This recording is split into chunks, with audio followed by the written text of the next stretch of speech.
आज मैं उन लोगों की बात करना चाहूँगा जो रात में अच्छी नींद में से नहीं गुजर पाते हैं। अच्छी नींद उनको क्यों नहीं आती है, इस पे अपन चर्चा करते हैं कि मन की ऐसी क्या स्थिति हो गई है कि वो रात भर सोचते रहते हैं, करवटें बदलते रहते हैं और अब वो एक ऐसी स्थिति में आ चुके हैं कि उनको नींद ही नहीं आती।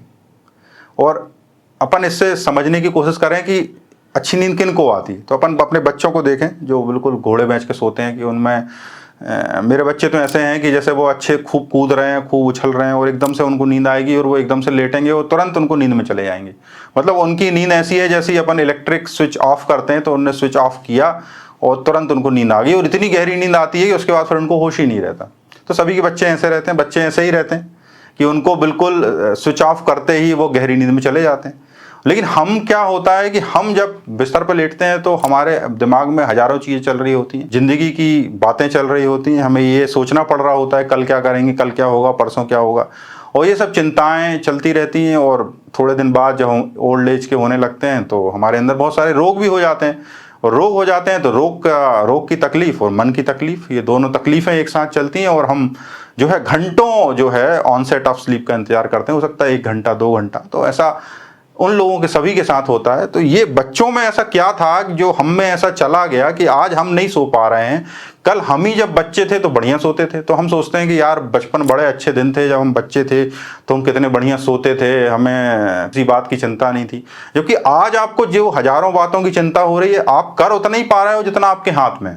आप ऐसा कुछ एक्स्ट्राऑर्डिनरी एफर्ट नहीं कर पा रहे हो या एक्स्ट्राऑर्डिनरी ऐसा कुछ नहीं कर पा रहे हो कि कल की सारी चिंताएं मिट जाए। यदि मिट जाती तो आज आपकी सारी चिंताएं मिट चुकी होती, क्योंकि आज से 5 साल पहले आपने जो जो चिंताएं की थी आज आपने वो सब अचीव कर लिया। उसके बाद भी सारी की सारी चिंताएं हैं, क्योंकि चिंताएं फ्यूचर में जाके पोस्टपोन्ड हो गई कि अब ये चिंताएं होंगी। कल आपको चिंता थी कि घर होना चाहिए, आपके पास घर हो गया। आपको ये चिंता है कि अब कमर्शियल प्रॉपर्टी होनी चाहिए ताकि उससे एक रेंट आता रहे, फिर बच्चे को आराम से वो बिना कैरियर के भी सेटल हो जाए। तो ये आपकी चिंता का बिल्कुल तरीका बदल गया कि कल कोई चिंता थी, आज आपने वो अचीव कर लिया, आपने नई चिंताएं प्रोजेक्ट कर ली। तो मन में आपने नई चिंताएं प्रोजेक्ट कर ली। आप कह रहे हो कि इससे मैं फ्यूचरिस्टिक हो रहा हूं और इससे मेरी जिंदगी में बेहतरी आएगी।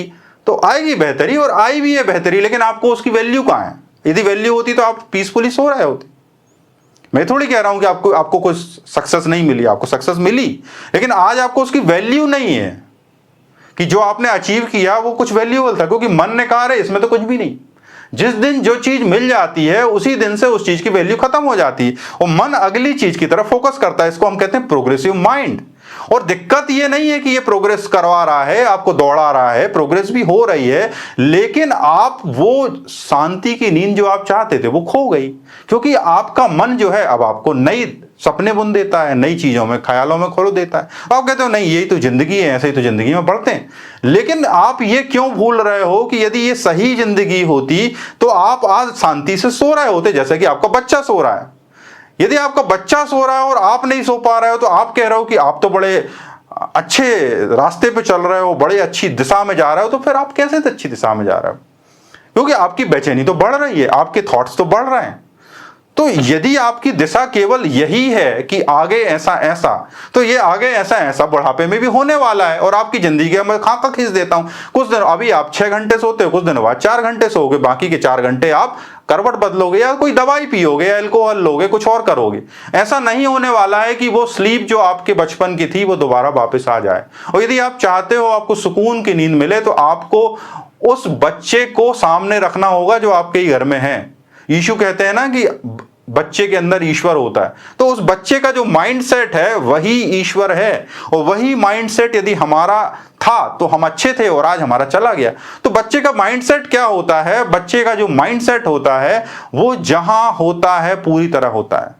बस इतनी सी बात। वो जहां होता है पूरी तरह होता है। वो स्कूल में होता है तो पूरी तरह होता है, जब वो खेल रहा होता है तो पूरी तरह होता है, जब वो लड़ रहा होता है तो पूरी तरह होता है, जब वो रो रहा होता है तो पूरी तरह होता है, जब आपसे झगड़ रहा होता है, जमीन पे आके गिर रहा होता है, पैर पटक रहा होता है, सो जाता है तो वो पूरी तरह से पैर पटक रहा होता है। उसके अंदर 2 इंसान नहीं होते हैं और आपके अंदर 2 नहीं कई इंसान होते हैं। और यही बात आपको बच्चों से अलग करती है, क्योंकि आपके अंदर कई फ्रेगमेंट्स हैं। आपका मन खंड खंड में बटा हुआ। कृष्ण अर्जुन को समझा रहे थे कि बेटा अर्जुन ऐसा है कि तुम्हारा मन जो है कई भागों में बटा हुआ है, और जो मुझ पर आश्रित होते हैं वो मेरे आश्रित होते हुए कर्म करते हैं, उनका मन एक आकार हो जाता है, उनका मन एक भाग में चला जाता है।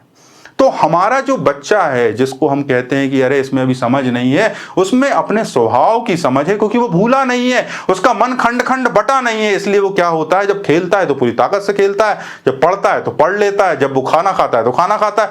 और अब हम उसको ट्रेनिंग दे रहे हैं कैसे कैसे खंड खंड टूटो, क्योंकि जब खाना नहीं खाता तो हम वीडियो दिखा देते हैं। हमने उसके मन को तोड़ दिया, अब वो ना खाना खा रहा है ना वीडियो देख रहा है।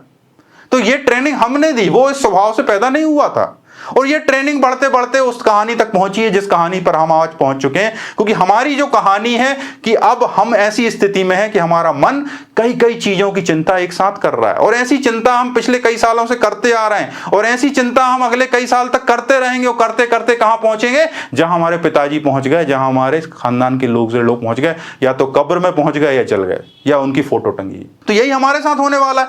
कोई कहानी नहीं बदलने वाली है। आप सोच रहे हो कि आप बड़े बुद्धिमान, ऐसा बिल्कुल नहीं। आपके जैसे कई बुद्धिमान पैदा हुए और मर गए, तो ऐसा ही आपके साथ होने वाला है, और ऐसा ही होता है।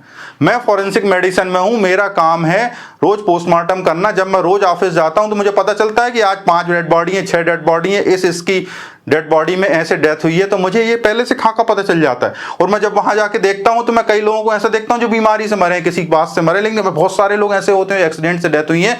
और जब मैं उनको देखता हूं, उनके बारे में सोचता हूं, तो मुझे लगता है अरे ये तो बढ़िया अपने ऑफिस जा रहा था, ये अपने काम पे जा रहा था, एकदम से ट्रैक्टर आया, ट्रॉली आई और ऐसा ऐसा हुआ और इसकी अनफॉर्चुनेटली डेथ हो गई। इसका मतलब उसके दिमाग में ही नहीं था कि उसके साथ ऐसा होने वाला है, लेकिन हो गया। तो आप यदि सोच रहे हो कि आपके साथ ऐसा ऐसा होगा, तो ये केवल आपके मन का प्रक्षेपण है। ये मन की वह दशा है जिसकी तरफ आप जा रहे हो, और आपके साथ भी वही होने वाला है जितना इन लोगों के साथ हुआ।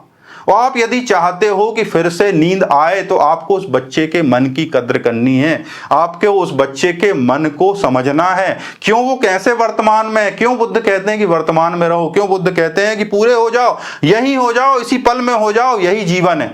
तो आप जब अपने ऑफिस जाओ, अपने खेत जाओ, तो पूरी समग्रता से काम करो। यही समस्या है, पूरी समग्रता से काम ना करना। कोई बुराई नहीं है अपने काम, यदि आपका ठीक काम है, आप अच्छे काम करते हो, आपके अंदर कोई व्यवधान नहीं आना चाहिए। डिसाइड कर लो 5 घंटे काम करना है, 6 घंटे काम करना, पूरी ताकत से, पूरी मेहनत से काम करो। फिर घर आ जाओ तो पूरी की पूरी क्षमता से घर में रहो। जो व्यक्ति इस तरह से जीता है कि वह जहां हो, जिस रोल में हो, पूरी तरह स्वीकार कर पाता है और पूरी क्षमता और पूरी समग्रता से काम करता है, उस व्यक्ति को नींद आनी तय है। तो सुकून सी नींद चाहिए तो जहां हो पूरी तरह रहो, अच्छी ताकत से रहो। जितनी देर अच्छी ताकत से रह पा रहे हो उतनी देर रहो। जब नहीं रह पा रहा है तो जबरदस्ती खींचने की जरूरत नहीं है, और है यदि करना पड़ रहा है तो फिर उस पर विचार करने की जरूरत है कि अपने जीवन को परिवर्तित कैसे करें। क्योंकि बहुत सारे लोग इसी स्थिति में हैं और ऐसे ही उनका जीवन चल रहा है और आगे ऐसे ही वो मरने वाले हैं। यदि आप चाहते हो कि आपको वो सुकून की नींद जो आप बचपन में पाते थे वापस आए, तो आपको समझना पड़ेगा और वर्तमान में आना पड़ेगा, अपने में आना पड़ेगा। जो आया है उसी को वो अच्छी नींद आई है और उसी ने वो सुकून पाया है जो उसने बचपन में पाया था।